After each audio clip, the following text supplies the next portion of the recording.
આપણને કયા હક અધિકારો, આપણા હક અધિકારો કોને કહેવાય એના વિશે કોઈ જાણકારી નથી. આજે દાહોદ જિલ્લાની વાત કરીએ તો દાહોદ જિલ્લામાં એક પણ એવું ગામ બતાવો કે જ્યાં દારૂ ના મળતો હોય. આપણા મંત્રી સાહેબ ભીલ સમાજ લગ્ન પંચના અધ્યક્ષ કુબેરભાઈ ડિંડોર, જેઓ ભીલ સમાજ પંચના અધ્યક્ષ છે, એ દહેજ વિશે બોલે છે, ડીજે વિશે બોલે છે, પણ દારૂ વિશે ક્યારે બોલતા નથી.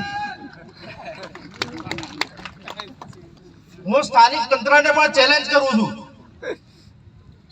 કે તમને જો ખબર ના પડતી હોય કે ગામે ગામ કેટલા દારૂના અડ્ડા ચાલે છે તો મને પૂછો, હું લિસ્ટ આપવા તૈયાર છું.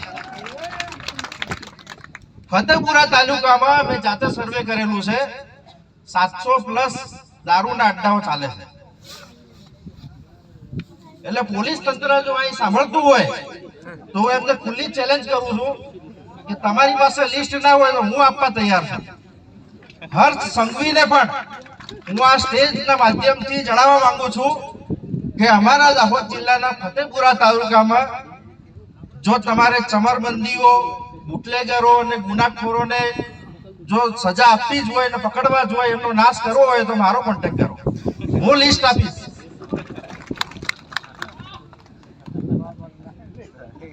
એટલે ખાલી મોટી મોટી વાતો કરવાની, શિક્ષણની, પાણીની અને નોકરીની, તો એ વ્યર્થ છે. ગ્રાઉન્ડ લેવલ ઉપર કામ કરવું પડે. અને અમારા ફતેપુરા તાલુકાના ઘણા શિક્ષકોની એવી માંગ છે કે કચ્છ જિલ્લામાં જો શિક્ષકોની ભરતી થતી હોય જિલ્લા પૂરતી,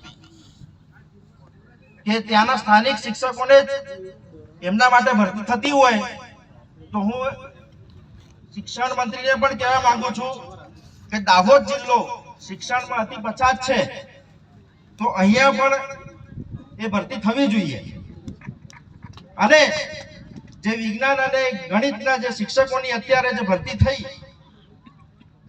એમાં જે 14% અનામત આદિવાસીનું હોવું જોઈએ એની જગ્યાએ 7% જેટલું જ અનામત મળ્યું છે. જે 1500 શિક્ષકોની ભરતીની અંદર 260 જેટલા શિક્ષકોને, આદિવાસી શિક્ષકોના ભરતી થવી જોઈએ, એની જગ્યાએ ફક્ત 160 જેટલા શિક્ષકોની ભરતી થઈ છે. તો આ પણ એક મુદ્દો છે. જો કચ્છ જિલ્લામાં જો આવી ભરતી કરતા હોય તો દાહોદ જિલ્લામાં પણ કેમ નહીં? તો આવા ઘણા પ્રશ્નો છે જેની સામે આપણે લડવું પડશે. અત્યારે ઉનાળાની સિઝન છે.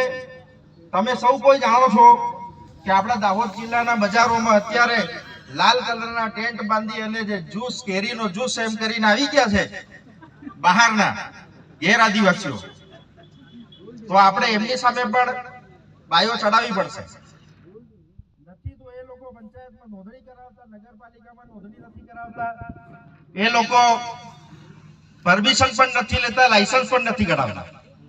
તો એમની સામે પણ આપણે કાર્યવાહી કરાવવા માટે તૈયાર થવું પડશે. બરાબર ને? સ્વાસ્થ્ય કોનું બગડે?